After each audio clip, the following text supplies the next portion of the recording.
Hey there, it's Kathy Howes with Be Creative with Kathy. I'm an independent Stampin' Up! Demonstrator, and I have a really cute card for you today. So as hopefully most of you know, the annual catalog has gone live effective May 4th, and this is one of the cute bundles that I really like from the catalog. It's called the Circle Sayings. Of course, you can see here it's a punch bundle, just a circle punch, 2 3/4 nope, 2 3/8 inch circle here. What I saw, or what I loved about this stamp set, is the words here. So it has all the words that I love to use. I do a lot of thank you, happy birthday, you know, that kind of card. So you look, I love the font, how the font goes, and I love when you can find a sentiment that fits in a circle. So look at all of these that go in that circle punch, which I think is just great. Love when you can find that. You don't see that very often. So when I get my stamps or my bundles, sometimes I like to just case or copy what's in the catalog, and I came across this card here. Now, Stampin' Up! Supplies all its demonstrator with a list of the recipes of all the cards, so I went to the website and I found out what colors they use. Look at this color palette that's on here. I love this color palette. So that is some Flirty Flamingo, oh, Afternoon Azure, Azure Afternoon, oh well, the new blue that I absolutely love, Daffodil Delight, and some Balmy Blue. Look how pretty that goes together.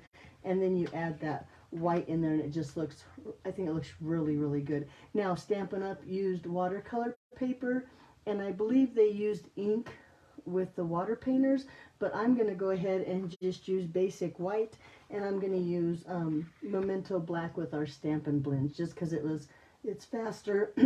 And they use Stays-On ink, and now Stays-On ink, if you have photopolymer stamp set like this one, the Stays-On ink stains your stamps. So I guess it's just my little quirk. I like to stay away from Stays-On with photopolymer. Now, not that it ruins them, it just stains them black, so it's not a big deal.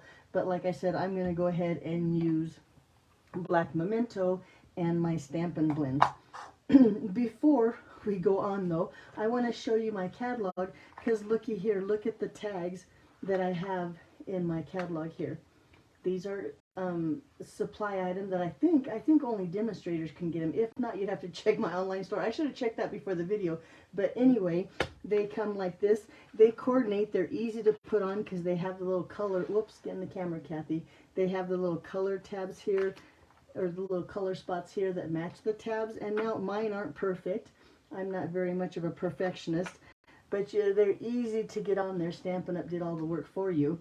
And then the best thing about it is, excuse me, they come like this, and they have 4 of these blank tabs like this that you can just write. So for instance, I wrote punches on this one. I can find my punches really quick. I wrote dies on this one, so I can flip to my dies. I wrote bling on this one. You might not write bling on yours. Maybe embellishment was too long. And then I want to do one more that does for the adhesives, but I'll get that one on there too. But that's another cool thing about the tabs, is that you can make your own, and they come in a full sheet that really looks like this. Now, what I'm telling you about this for is if you place an order at my online store, which you can go from my blog, BeCreativeWithKathy.com, or there'll be a link below. I'll send you a sheet of, well, no, if you order from my online store, sorry, I always send you a thank you card for your order, and I can cut up the little tabs and put them in the thank you card so it'll look like this. Now, if you order straight from my blog, and I'm working on getting all of my recently retired stuff on there, my hope is by tomorrow night to get that stuff on my blog, I will just send you a sheet of tabs with your order when it comes in the box, okay, or in the envelope, whichever one. So that's how you can get tabs for your catalog too. But let's go on and let's make the card. Let me put this away. There we go. So we're going to start with Flirty Flamingo. Now this is a card base, so it's 8.5 by 5.5, and I've scored it right here at 4 1/4. And we're just going to score, or we're going to fold at that score line. In my bone folder here, a nice crisp fold there. And then since it's photopolymer, I'm going to use my Stampin' Pierce mat, and I do have a grid paper that I've just cut down the same size, so when I stamp off, it won't get all over my grid paper. And we're going to use some Flirty Flamingo ink, and this little image right here. Let me bring in the stamp set so you can see. I'm going to use this image right here. And I'm going to start with the pointy side, I guess you'd call it, up. And we're going to create a background on our card base here. And there again, I don't think it has to be perfect. Then I'm going to turn it around, and I'm going to kind of put the circular sides together and line them up. Try not to get my head in the camera. Like that. Like I said, it doesn't have to be perfect. It's just a background. But look how pretty that makes a background. Then turn it over and do it again. Fill those in now. Whoops, I missed that one. Well, it still looks pretty good. And then we'll keep going one more. Well, no, we're going to go a few more times. So I'm going to stop talking and stamp, so maybe I can go a little faster. Now, I guess I will keep talking. If you have an ink pad that is, I call them happy, or, you know, has some good amount of ink on it, it makes your stamping experience so much easier, because then you don't struggle to get a nice image on your card. And on your card when you're stamping, if you go straight down, straight up, I like to hold it down for just a few seconds to let that ink sink into the paper, and then you're guaranteed a good image. Try not to rock your stamp. That's when you get the edges and it messes up your image a little bit there too. So let's see if we can, no, we have to go 2 more times. Get it up in here.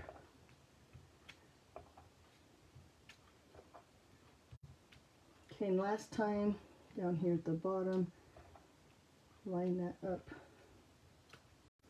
And like I said, this doesn't have to be perfect. You could probably put a piece of cardstock down, make sure it goes straight, but me just dinking around, look, it looks pretty good just like that. And I'm sure it has flaws, but they're not gonna, it's not that noticeable. Okay, so then I have my other colors. We talked about that Afternoon Azure. I'm sure that's what that's called. That's this one, and then we have the Balmy Blue, and we have the Daffodil Delight. Now I've taken those and I've cut them into 5.5 inch strips, so they're the same width as my card base, and these are 3/4 inches wide. Now if you didn't get the measurements here, that's okay. You can go to my blog, becreativewithkathy.com, and all the measurements and the supplies that I use will be on there too, so that might help a little bit. But I'm going to just take my adhesive here. I think I'm going to use my grid paper to figure out about how high I want it. I'm going to start with the yellow. Just put a little bit of tape runner on there. And then I'm going to set my cardstock here, and I want to go up about 3/4 of an inch. Now on our grid paper, each square is about 1/4 of an inch, so I'm going to go up to 3. And I think, well, I'm going to go quite 3. I think it looks good right there. Now, I just lined up with the edge. You probably didn't even need the grid paper if you're not picky, and it looks like that. Then I'm going to do the same thing with the blue, or the darker blue. I have to remember, this is a brand new color, and I have trouble for a while learning those new color names. Azure, blue, blue azure, afternoon azure, whatever it's called. I'm going to line it up here, just leaving a little gap here, and you notice I didn't even measure that. I could have measured that with my grid paper too, but I'm going to just guess and lay it there. And then this one I'm going to lay in the middle of those two. Now this way it has a nice, got sticky on my table. It has a nice layer there, and look, it doesn't take up too much room, and look how pretty that looks there, all lined up. This one's crooked though. Hang on. Let's fix that so it looks better. Maybe it's not that one that's crooked. I don't know. To me, that looks pretty good. And then, so let's go ahead and stamp and color our image right here. So I just have a scrap here of basic white. I'm going to start with the image, and then I'm going to punch it out and then stamp my words at the end so I can see. Well, I'll show you what I'm going to do. So like I said, with my black memento, I'm going to ink up this image here that's kind of like the sunset, and I'm going to make sure I get lots of ink on there. I'm not going to go too close to the edge of my paper. In fact, this side looks dirty. I'm going to go this side because I want to leave room for the circle, or not too close to this side. Well, I'm going to just lay it about right here. I don't know how to explain it. I want to make sure there's room for my circle punch to get around that circle. So I wouldn't put it way down here in the bottom. I wouldn't put it up here in the middle so I can get my punch in there. I hope that makes sense. That was my whole point. Okay, and then I am going to go ahead, let's go ahead and color it first. So like I said, I'm going to use my Stampin' Blends. I'm going to use Balmy Blue, Flirty Flamingo, and Daffodil Delight. Now, I don't have that new Afternoon Azure yet, but if you had that one, I'm sure that would look pretty on there too. Now, I have Stampin' Blends. Some are old, some are new, and I'm going to bring in this paper here because I need to check to make sure how my Stampin' Blends work. Now, I don't throw my Stampin' Blends away because sometimes I want those tips to be really light. And let's see if I can find two that are different in my set so you can see. Nope, those are about the same color. So these might be about this. I bought about the same time. If you use them a lot, sometimes they get lighter, and then that way you have a lighter shade of even of the dark daffodil. That's what this one is. But so it doesn't matter which one I use. I'm going to just come in here and I'm going to just color that circle. Now, because I used Memento, I don't have to worry about bleeding of the black into the Stampin' Blend color. And Stampin' Blends color nicely so they don't leave those brush marks or those strokes in there. After it dries, they'll all disappear. Okay, so now for my water, I'm going to do my water next. In fact, I meant to do my water first, so what do I know? Let's check this one, my Balmy Blue. You can see how light that one is compared to this one. Can you see the difference? So this one must be newer, so I have two shades of even of the light of the Balmy Blue. Anyway, I'm going to go with the darker one. And I'm going to just color in my water here. I'm doing a quick job. I'm going to leave the little like wave part, I don't know what that's called of the wave that's the lighter color. Color in. And I'll be honest with you, coloring is very frustrating for me. I think because it takes a long time and I'm a quick stamper. But I'm going to do a good job. There we go. I have it in there nice. Then I'm going to bring in that blue, the dark. Now the dark, I only have one marker, so I don't have any choice. I don't have to compare. But I'm going to just highlight those waves here and just give it some more dimension and color.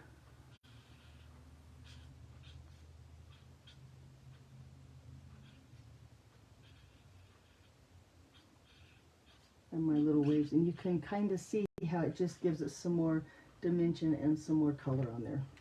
Okay, now let's blend in that yellow. So I'm going to take the light Daffodil Delight, and I'm going to just color in the edge here and kind of get it out into my sunset. And right here, now I don't do this very often with my blends, but this is what makes me feel like an artist when I'm coloring on my card. So I've got a little bit of that. Then I'm going to go with, a little bit of the dark. Oops, wrong tip. I like to use the bullet tip here with the dark. This is the Flirty Flamingo, and I'm going to just color this next to that yellow. Just a little bit here. And then I'm going to come in with the light again. The light Flirty Flamingo, and finish off the rest. And see how it kind of blends those in so they kind of blend in together.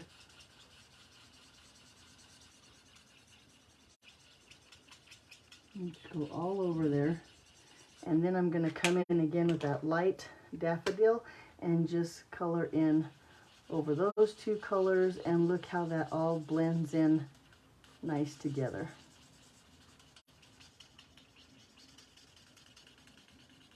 and blend that into that sunset. There we go. And look how pretty that is now, all blended in into a nice pretty sunset. Okay, let's go ahead and punch this out. Now when I put my punch in there, I'm going to put the punch or the image toward the bottom of the punch so I have room for my words up here. And I'm going to try to get it just like that. Okay, bring this back in, and now that black memento back in, and that thinking of you stamp. Now I'm going to ink that up, and now since my stamps are photopolymer, I can see right through it to make sure that it has a nice coat of ink on there, and then exactly where I want it at the top of my circle to line it up just like that. Look how pretty. Yay! That's some good stamping right there. Very happy. One thing I forgot to do is I have a piece of basic white. This is going to be the inside of my card. I want to just bring in some of that color, so I'm going to use that Flirty Flamingo again with that same burst of light, I guess you'd call it. I'm going to just stamp it on all four corners, because I'm not going to stamp any words on the inside of my envelope. Jeez, Kathy, I can't do two things at once. And the inside of my card until I know what I want to write in there. And maybe I don't want to write anything in there. Maybe it's a thinking of you and I don't need any more information. So we're going to take the tape runner and just adhere this to the inside of our card. Look how pretty that is when you put the Flirty Flamingo with the Flirty Flamingo. Well, and then on my little circle here, I'm going to just take some dimensionals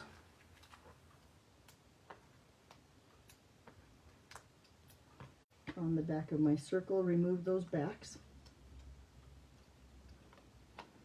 and then set that right there over. There you go. Look how cute that is. So you have to tell me, let's look back here on page 147, if it looks about,